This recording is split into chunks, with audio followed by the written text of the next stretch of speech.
This video is for anyone who is learning Blender and is struggling with shading, artifacts, issues with geometry, bevels, etc. We're gonna talk about all these things in this video. I'm gonna give you 10 amazing tips that gonna completely change the way you think and work with Blender, and it's gonna become fun instead of being a pain. I've looked at all kinds of forums, Blender forums, Facebook forums, Reddit forums, and the advice that people give there is absolutely diabolical. Majority of people out there have no clue what they're talking about and simply guide you into a rabbit hole.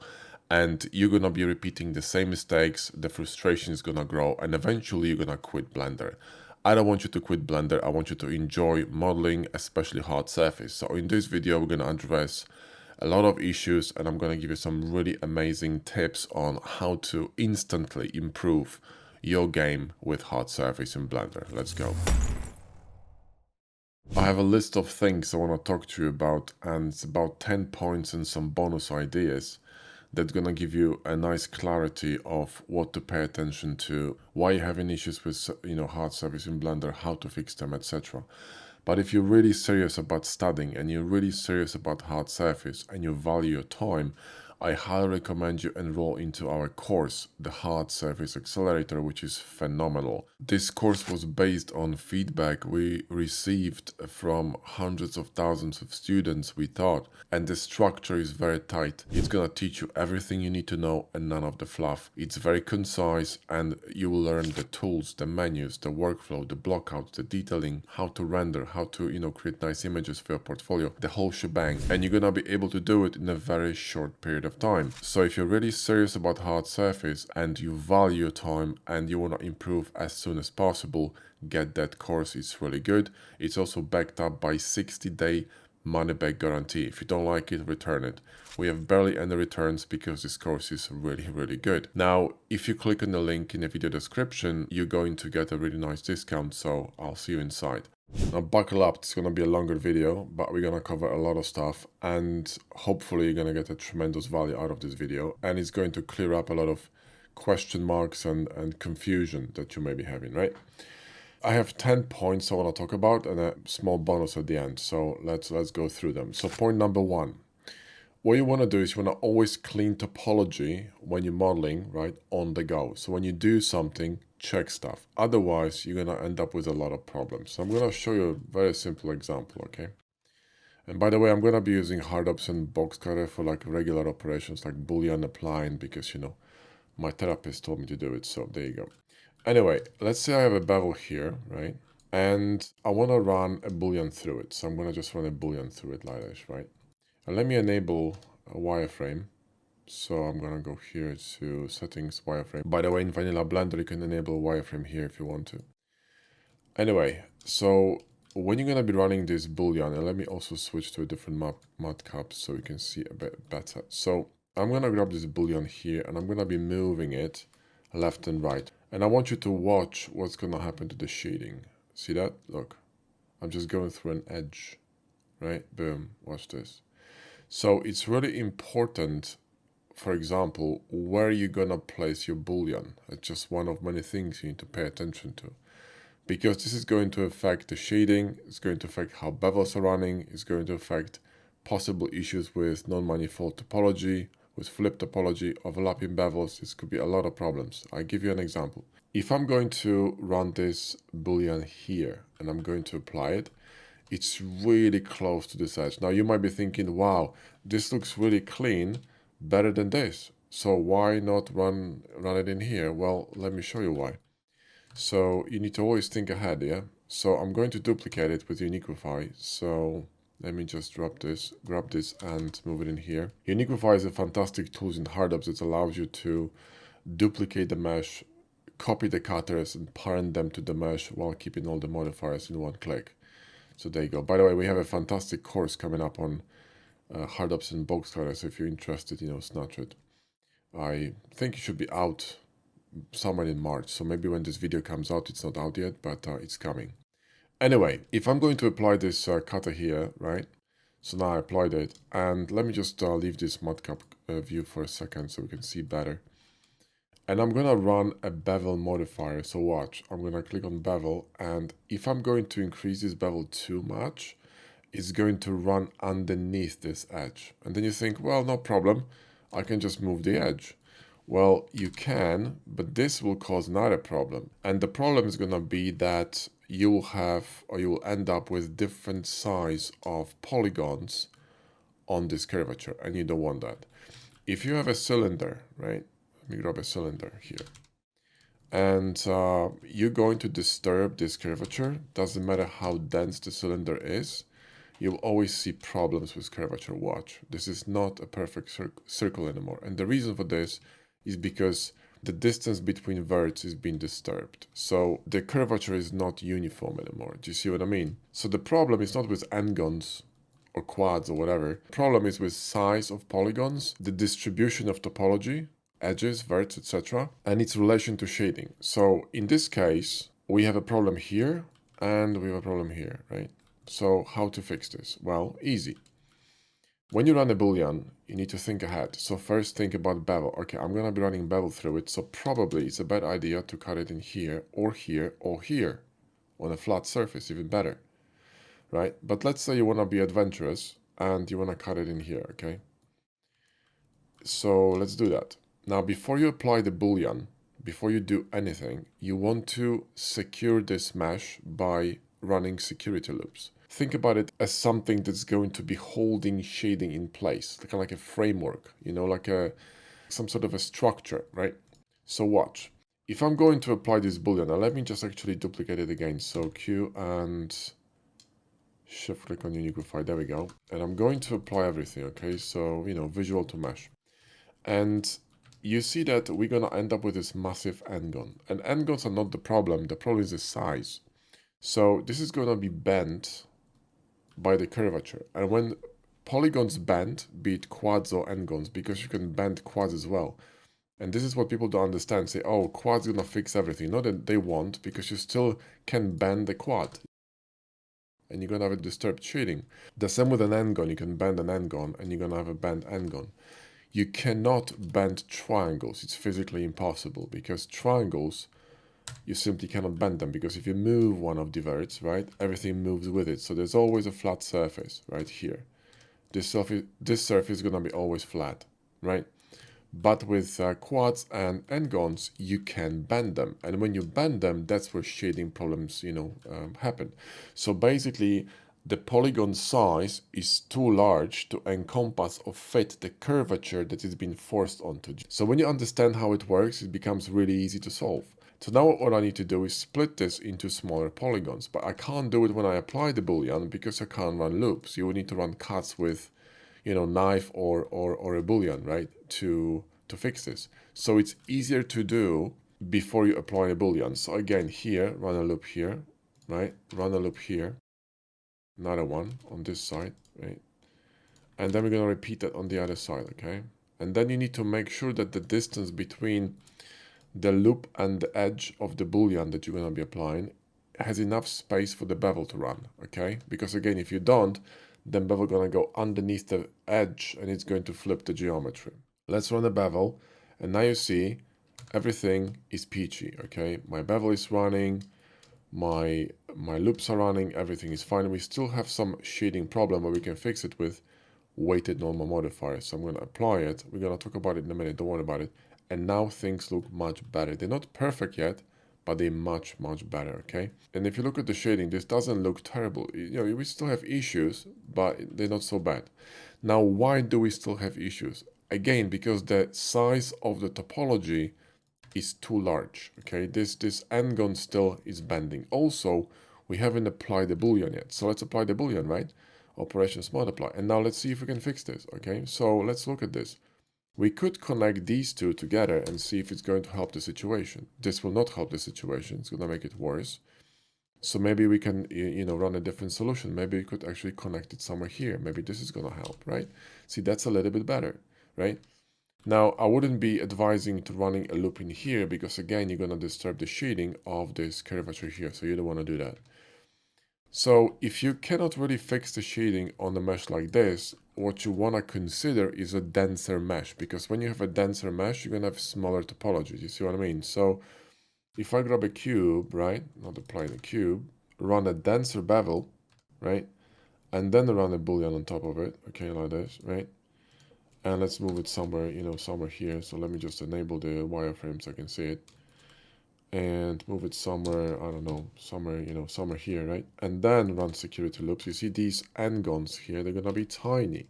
And because they're gonna be so tiny, it's gonna be much easier to contain the shading, right? If I'm gonna run a bevel now on this one and put weighted normals, and I'm going to remove this wireframe, so settings and wireframe, you look at this shading, compare this one, right, to this one. It's, this looks much worse because I have flat surface here than this. And the reason for this is because you simply have a smaller topology. And you still have n-gons, because when I apply the Boolean, I still have n-gons, that nothing changes, right? But this n-gon is so small that when you look here on the side, the curvature doesn't bend it. Do you see what I mean? Because watch this, it could appear that this polygon is bent, but in fact it isn't. So if I move it here, look at this. This polygon, right, is flat, look, right? So if I look at it from this perspective, I can see it's flat because there's no distortion. So again, to sum it up, when you're doing something in Blender, you want to always pay attention to what you're doing. And it's just not bevels or booleans. It could be anything. Watch. I got a cube here, and I'm going to run a bevel in here like this, right? And I want to, let's say, I don't know, chamfer this face, okay, like that. And then I want to inset it, right? And I'm going to press I and insert it. And when I'm going to go too far, I'm going to flip the geometry inside out. You see that? And if you don't notice this, right, you're going to be in a world of pain, because this is going to be very difficult to fix without Mesh Machine. Okay, if you have Mesh Machine, you can easily fix this, but without Mesh Machine, good luck. Okay, so, problematic, right? So you want to be careful. So whenever you do something, double check that what you've done actually makes sense and is future-proof, which means it's going to help you, run other operations on this mesh. And I know it's a bit overwhelming, but you're gonna be getting this knowledge with practice. So the more you do stuff, the more, the better you're gonna get. But you need to be aware of these issues in the first place in order to be able to notice them and fix them. Do you see what I mean? So that's why we're talking about it, okay? Point number 2, use weighted normal modifier and auto smooth modifier for hard surfaces, excluding subdivision modeling because it's different. But let me show you a Boolean workflow, okay? So again, when I'm gonna have a cube here and I'm going to run a bevel, and then I'm going to run a Boolean, look what happens to my shading. It goes to mess, right? It's a complete mess. Why? You see, it has something to do with normals. And normals are, how to explain it in a simple way, like arrows pointing in a certain direction from faces, verts, etc. And they basically dictate or tell Blender how to reflect lighting from a surface. And if it's distorted, you're going to see shading problems. It's the easiest way I can explain it. So what Blender is trying to do is trying to average this phase between these two bevels. This is why you see this shading problem. So what you need to do, you need to run something called weighted normal modifier. And I'm going to do this with vanilla Blender because HardOps is doing this automatically in a way. So let me show you, right? If I'm going to go here again and generate a bevel, and in vanilla Blender, you gotta do a lot of steps. So you gotta, add some segments, make this bevel less crazy. You need to right click on the mesh and shade auto smooth, which is important because this modifier, what it will do, it will tell Blender which edges are supposed to be sharp. It's nothing to do with shading flat faces. It's about sharpness of edges. So for example, if you see here, there's the angle here is 30 degrees. It means that Blender is going to be shading all the edges above 30 degrees as sharp. And it's easy to check this. Look, if I'm going to lift this edge just a little bit, that's below 30 degrees, you can't see a sharp edge. But if I'm going to go past 30 degrees, boom, it's going to snap. And you can adjust this angle in here, right? But that's a bit more advanced stuff. Anyway, let's go back. So we have auto smooth, which you need to have in order to run booleans and such and sharp edges on a hard surface, because it will again define a hard surface. But auto smoothing is not enough, because you can see already here, you see this shading, it's kind of like bulging, it's not flat, because again, what's happening, normals in Blender are trying to flex this face to sort of fit in between these two bevels. So what you need to do is flex this face, and the only way to do this is this weighted normal modifier. And this is a modifier you need to always run at the end of your stack of modifiers, right? So when you go here to normals, and put this one, watch the shading, boom, flexed. Now in vanilla Blender, you need to actually run another step. So here, you need to uncheck this pin bullshit, move the weighted normal below the smooth by angle, and you also need to make sure it's set to face, which it is, but you also have to turn on this thing, okay? Keep sharp. This is going to really help flex everything properly. So now with bevel, smooth by angle, and weighted normal, you are sure that all these faces are going to be shaded flat and correctly. So now you can start running booleans and every single cut's going to be peachy. Now the problem with this rubbish here is a problem with vanilla Blender, okay? Because every time you add a bevel, you not only have to add segments, add auto smooth, but you also need to change the here under geometry, you need to change the miter outer from sharp to arc. This is going to fix this bevel problem, yeah, the concave corners. Now Hardops is doing this automatically, you don't have to think about it, and it's also going to sort all the modifiers for you. So when I'm going to run a bevel, few things going to happen. It's going to add a bevel with 3 segments, smaller size, miter outer set to arc, and also auto smooth automatically added, so you don't have to think about it. And I can add weighted normal with 1 click. I'll click on sharpen and I'm done. So it's way quicker, you know what I mean? So that's why we're using add-ons. But anyway, that's what you need to do. Now, when you're using subdivision, you do not want auto smooth, okay? And I'll show you why. So let's just run a simple example here. And I'm going to run a bevel on it. So bevel, and I'm going to press Z, scroll down P to flex it. So I'm going to create security loops, kind of like parameter loops around this mesh. And I'm going to subdivide it. Now you see what's happening. Smooth by angle is trying to flex these edges because it recognizes that this is a 90 degrees angle, which is higher than 60, right? So it's trying to flex them, and that's why it's like you subdivide. So where's my subdivision? Well, you need to remove smooth by angle. Boom, done, right? You can't use smooth by angle when you're using subdivision, unless you know exactly what you're doing and what, you know, why you're using it, but I wouldn't recommend it. So that's how you do it, right? Point number 3 is going to be check for flipped geometry, non-manifold issues, and isolated verts, faces, etc. This is really important, okay? Now, the easiest way to check whether your geometry is flipped or not is to set this option here, face orientation, and keep it always on. Faces in Blender have 2 sides, inner and outer, and inner side is going to be red. If I'm going to remove this face with this option turned on, you will see we're going to have a red face inside. The reason why you don't see the blue one is because in recent version of Blender they fixed it finally, and when you go here to 3D viewport and you go to here, this one, face orientation front, they nuked the alpha to 0 because you see psychedelic blue, whatever it is, it's indicating the correct orientation of faces, and the red one, the incorrect side of a face. So in short, red is bad, blue is good, right? So what you want this to 0 because you don't care about correctly oriented faces. You only care about these incorrectly oriented faces. So if I'm going to grab this face and flip it with Alt-N, it looks normal if you had this turned off, right?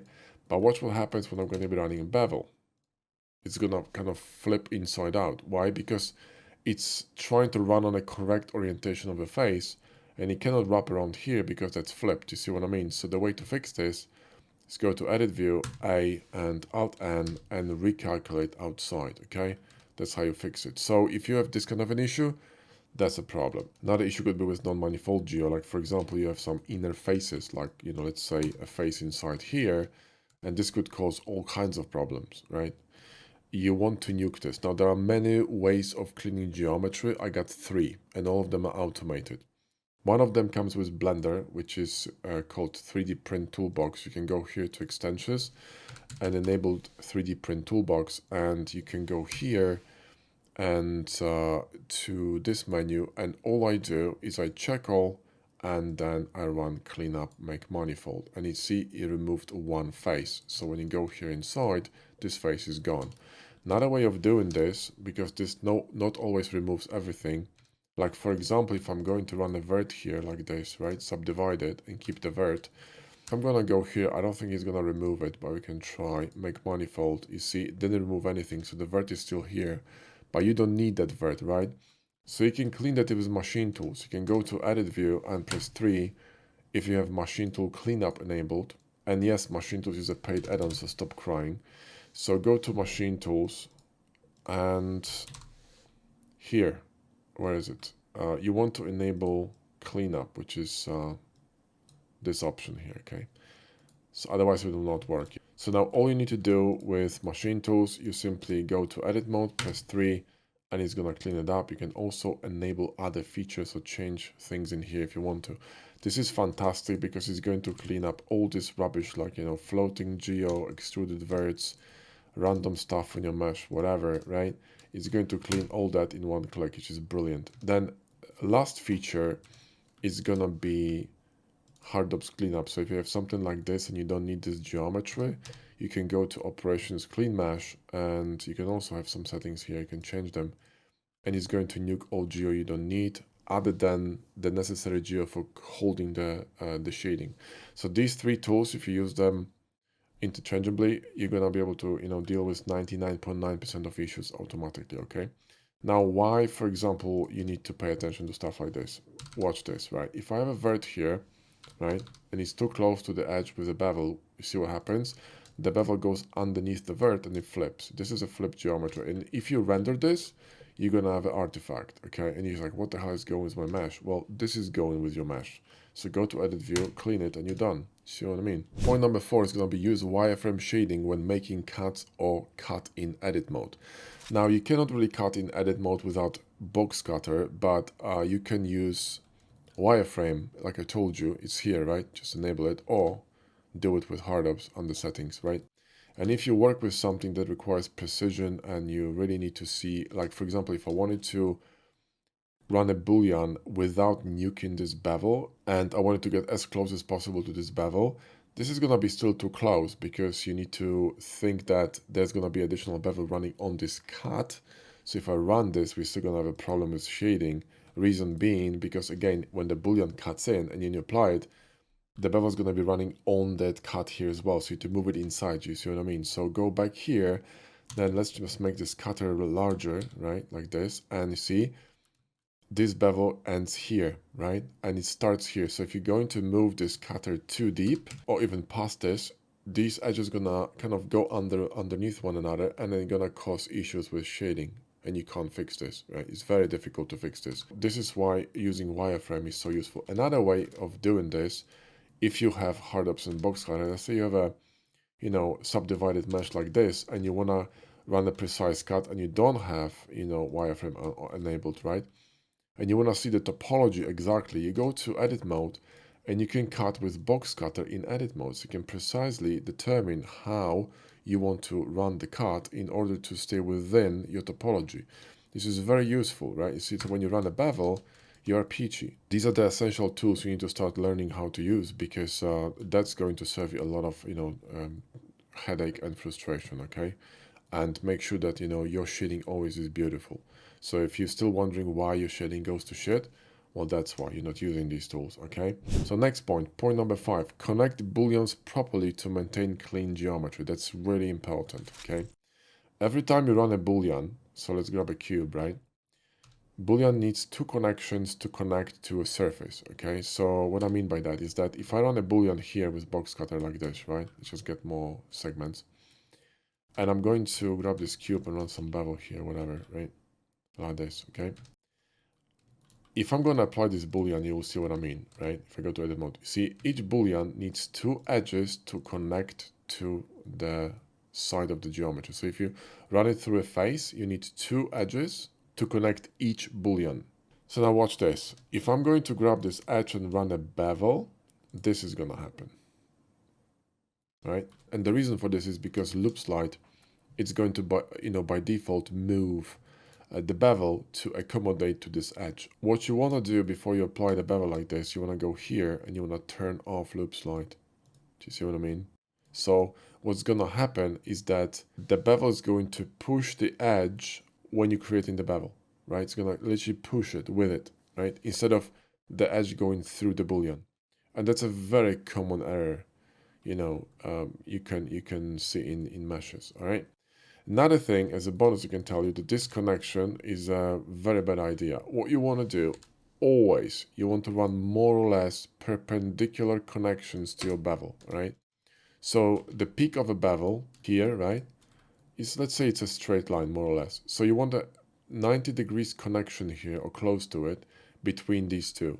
This is going to ensure that you're going to have always clean and pristine shading on bevels and booleans, right? Like this. That's a good connection, and that's a proper way of running booleans, okay?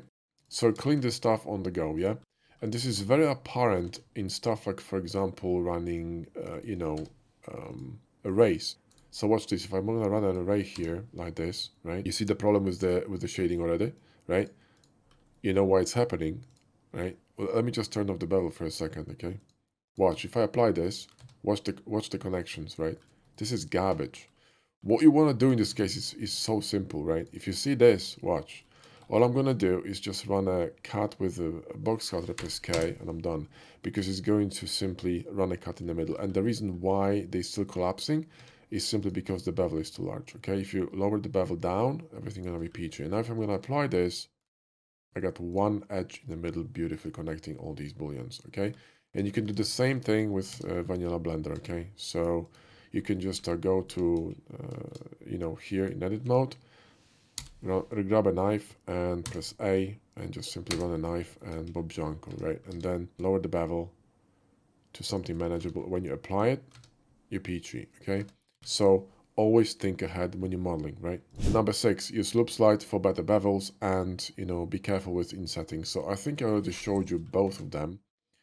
By insetting, what I mean is when you have like a really, really, really tight bevel like this, right? Then when you want to inset it, the distance between the outer edge and when it's going to start overlapping is going to be very, very short on a bevel like this. If a bevel is more relaxed, it's going to give you a little bit, more room to maneuver, right? Like this, okay? See that? You can go further because the bevel is larger. And the only way to fix this, I mean, literally the only way to fix this is using mesh machine, and I'll show you how to do it. So watch this. This is how you fix it with mesh machine, okay? Y, and boom. And then I'm gonna mirror it also with mesh machine, and I'm done.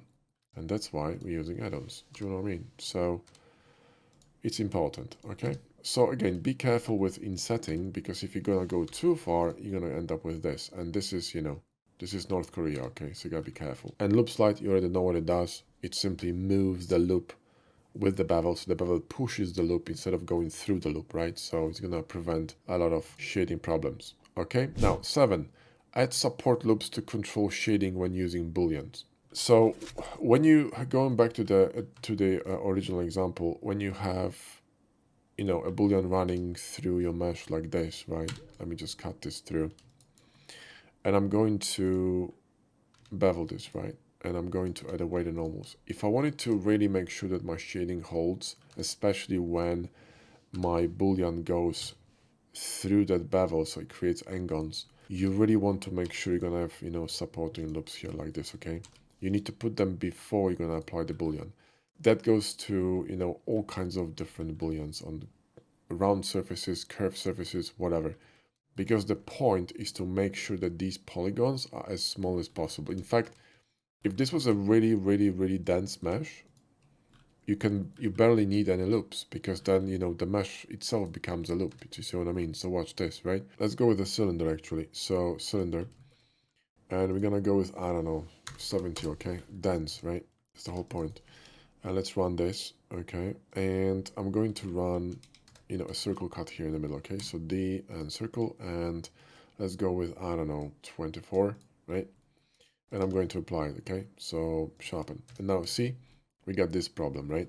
In this case, in this situation, you need to work with topology in order to create these securing loops. They're gonna be sort of kind of minimizing the impact, or they're gonna be making all these polygons around the affected area as small as possible, right? So the way I would, I would approach this, I would basically drop this loop down, right, as close as possible, this one up as close as possible. And then I would simply start playing with other loops here and start connecting the geometry. So, and there's a way of connecting. This is really important. There's a way and order of connecting geometry. Because remember, every time, okay, every time you move one of these loops, you're going to be disturbing the curvature of the cylinder. If you move this loop, you're not doing anything because this doesn't support anything, right? This is just a, I can move it whatever I want.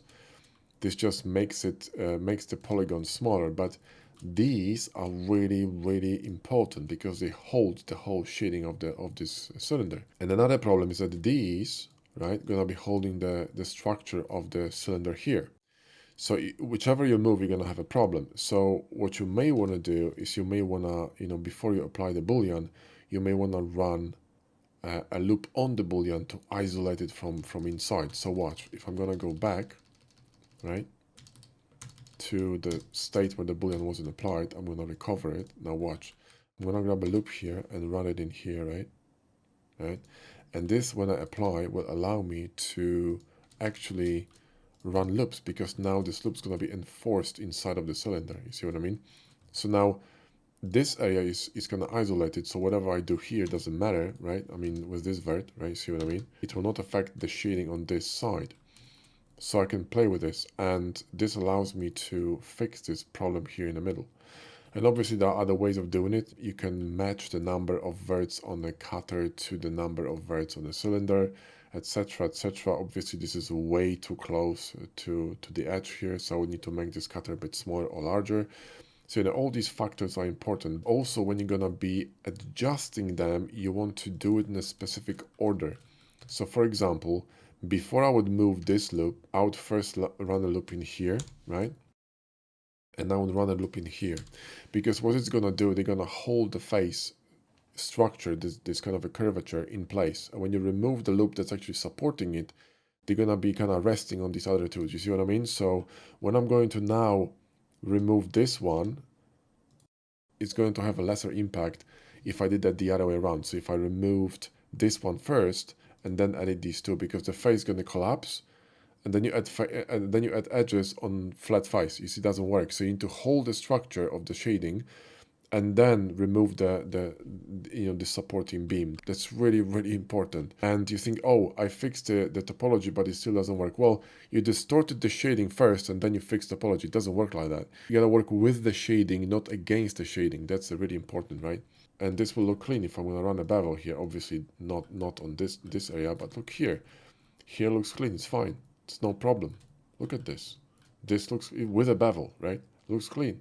There's no issue at all. Obviously, this one is not fixed. Like I told you, it's too close. You see, the bevel is overshooting with this edge. And because we have this option turned on here, face orientation, I can see the problem. It's red. So I know this is, this is buggered, right? I know this is not good. And that's, how I would fix this issue here. I would just, go here and connect it. Then obviously work in here. And like I said, this circle is way too big. You should be going somewhere here in the middle, because then you have a very little space here to connect anything to anything, and this edge is way too close to this bevel, okay? Way too close. The shading holds, but only because the topology is so dense, yeah? And the faces are not being bent. Do you see how it all comes together? So when you have all this in the back of your head, when you're modeling, you're never gonna have shading problems. So when you do, you know exactly what to do to fix it, okay? Number 8, when subdividing, ensure that edge flow prevents collapsing of the edges, and also remove smooth by angle. So, example, right? Let's say I got a cube here and I'm gonna cut it, right? Like this. And I'm gonna apply this cut. And now I wanted to subdivide it, okay? Well, if you're subdividing a hard surface mesh, let's just remove the sharp edges first, because we don't need sharp edges. There we go. If you're subdividing a hard surface mesh, you need to secure with the loops all the hard edges, right? So you can do this very easily with bevels. So go to bevel, Z with hard ups, and then scroll down like I showed you before, P to flex it, and then press A to adjust the size of it, and you're done. And then visual to mesh, and you're peachy, right? Let's just remove the sharp edges. And now if I'm going to, apply subdivision to it, so Control 2, you see my edge is gonna be perfect. Problem here is that we have collapsing geometry. So you see this n-gon here is way too big, and the subdivision is literally collapsing inside. So if I'm going to, let me see if I can turn it on. Let me show you what I mean, okay? Let me just go to wire, because you need to see this, right? Wireframe, and then I'm gonna go here to optimal display. There we go. And let's just go with 3, 4. There you go. See what's happening here is the topology is being pulled inside, and collapses, kind of like being flipped. It's like you trying to stretch a t-shirt and you stretch it too far. Do you see what I mean? And it's going over your face or something. That's what's happening here, right? So now what we need to do, we need to help this subdivision, right, to sort of like unstretch it, right? You see what I mean? Kind of create like parameters that going to secure it from collapsing, right? You know, by far this is nowhere near a correct way of subdividing, because you need to make sure that all these quads are more or less equal, so there's no stretching or like pulling in corners, because this is, you know, if you're gonna have some specific texture, this is gonna be all basically kind of, you know, distorted.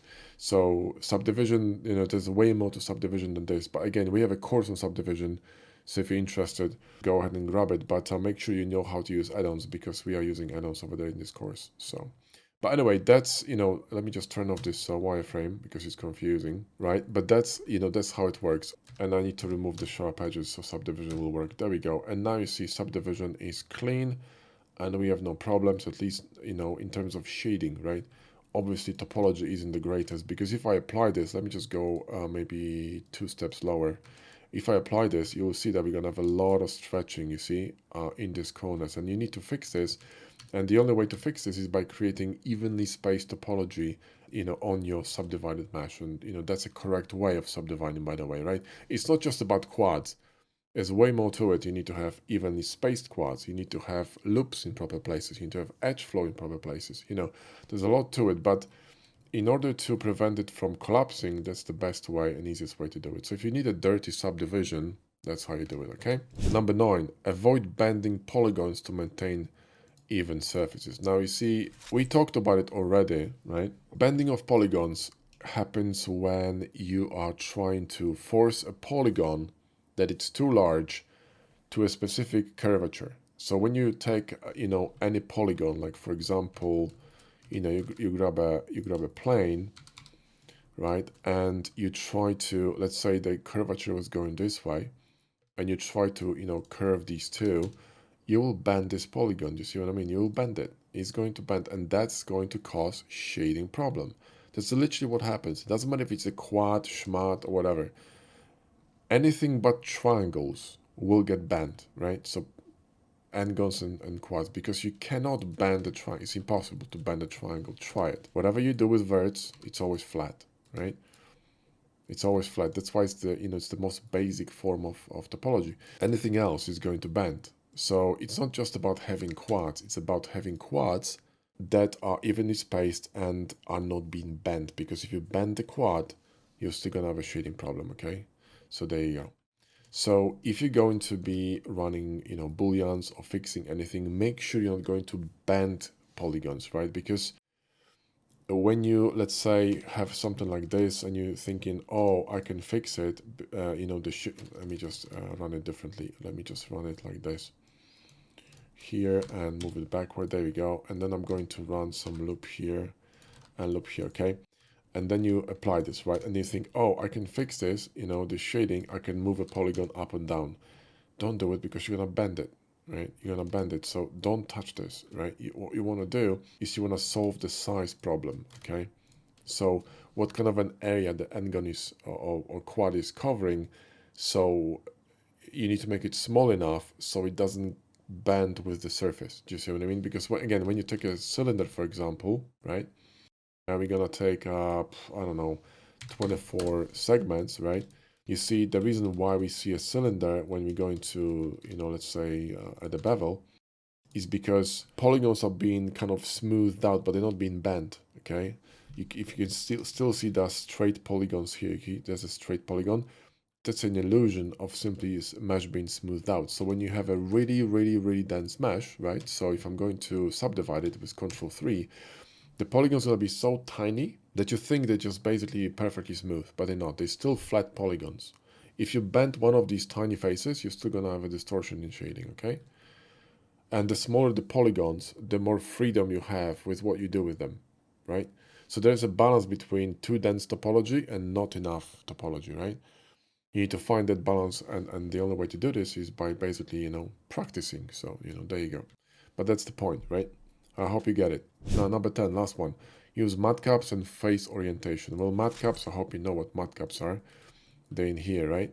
So you want to use them in order to display your shading, and you got different types of matcaps, obviously. This one, for example, is fantastic for displaying, you know, all kinds of, let me just smooth this, right? Hang on, there we go. For displaying all kinds of bent surfaces, you know, like curvy and stuff. If your mesh is gonna be slightly distorted, these gonna be, you know, they're gonna be like a distortion on the line. So watch, if I'm gonna run a Boolean here and I'm gonna move it, right? So let me just recover it. Look what happens to these lines. See, they get distorted. See that? So you can easily see whether you have, you know, shading problems or not, okay? So matcaps are great. And then you want to use wireframe because like I said, you know, you want to know exactly what's happening with your topology. So if you can't see where the bevel ends and when the bevel begins, right? You then simply enable wireframe. You can do it also again in here in Vanilla Blender. So you can see the network of edges that exist on the mesh or are simply a modifier because you will display all of them. And this is really helpful for guiding your modeling, right? Booleans, whatever you do. Here's the bonus tip for you. If you really want to understand shading and topology on a deeper level, you need to understand how the shading flows and how it works with topology. So when you're adjusting something in Blender and you move verts, watch closely what's happening to the shading, and it's gonna help you to build a knowledge of how the shading actually reacts to different, you know, edge movement, vert sliding, etc. And when you understand this, you'll be able to fix any type of shading issues, okay? Because it's all about understanding how the shading flows, why the shading breaks. So let me give you an example, a very simple one. Let's grab a cylinder, let's go with, I don't know, 30 or something. So now we're gonna run a cut here, right? So let's go to D and cut and run a cut here with 22, maybe it's fine, like this, right? And let's run some edges here, loops, right? And let's run loops in here. Next thing I want to do is I want to make sure that I'm not encroaching on any of these edges. But even if I do, this is still fixable. And actually, let's leave it like this because that's actually a tricky situation. Let's work with that. Now, before we do anything, you see that we have distortions here in the middle. What we want to do is grab this cutter and we want to, you know, add some loops here. So it's going to help us to work with the shading inside. Now we can apply this, right? So let's go here and apply it. Now the work begins. So let's think, right? Let's just remove this sharp edge. There we go. So now let's think, yeah? We have a problem here because we're cutting through this supporting beam. But what we can do, we can simply run an edge here because we know that now this entire area here is isolated, so it will not affect the whole curvature of the cylinder. It's going to shift just this area, and this is fine. So you see, when you have this knowledge, you know what to do. Then we know that this end here, if you're going to remove this edge in the middle, is going to be too large. So what do? We temporarily, right, run another edge in here, and maybe I'll think about adding another loop in this area, connecting it with a knife, and then I can collapse this right here. So I can, you know, grab these and collapse them in here and then move them here. And once I do that, I can lower this one a little bit down here, and then I can remove this one. Do you see what I mean? So I'm working with topology, not against topology. Yeah, I'm first supporting the shading, and then I'm fixing it. And if I'm gonna go now back here, look at this, it's fixed. Do you see what I mean? It's not gonna be perfect, obviously. You're gonna have some tiny shading artifacts and all that because, you know, these faces are quite large and we distorted the main structure of the cylinder, but it's nowhere near as bad as this. Do you see what I mean? So the point here is that you need to work with topology, not against topology, and you need to understand how topology reacts to whatever you do in order to really become good at fixing it, okay? So same here, I would run this edge first, then I would move this one here, and see that's gonna shift the shading here. Watch, look, watch this area, right? Watch, boom. See that how we shifted? Always happens like this, right? Because you're simply changing the flow of edges. So again, if I did that without running this edge, it would be even worse, yeah? Because this entire polygon, this entire angle would shift. So anyway, that's that's how I would work with fixing stuff, okay? Then we can remove it in here slightly to ease it off. Maybe move it down here to make it slightly smaller. And obviously I would run, you know, some kind of a support here on top like this, okay?